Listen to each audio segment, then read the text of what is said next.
Off the west coast of Anglesey, near Aberfraw, stands one of Wales' most unusual and beautiful churches, Eglwys Cwyfan, often called the Little Church in the Sea. At high tide, it appears almost cut off from the world, standing alone on the small tidal island of Cribino, surrounded by the movement of the sea and the open sky.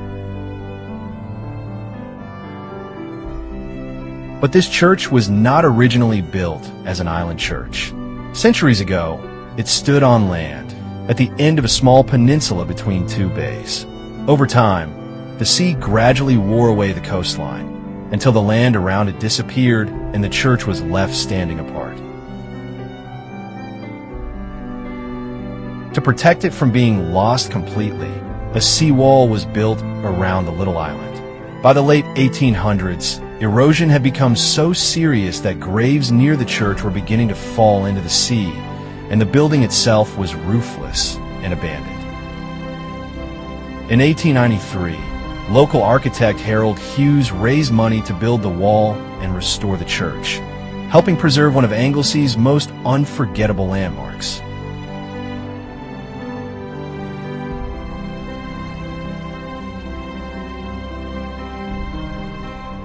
The church itself dates back to the 12th century, with later restoration work carried out in the 19th century.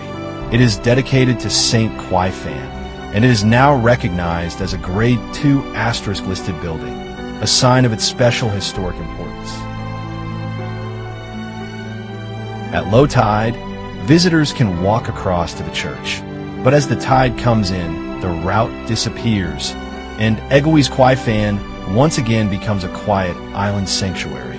There is something powerful about seeing a church in this place, small, simple, and weathered, yet still standing after hundreds of years of wind, salt, storms, and shifting shores.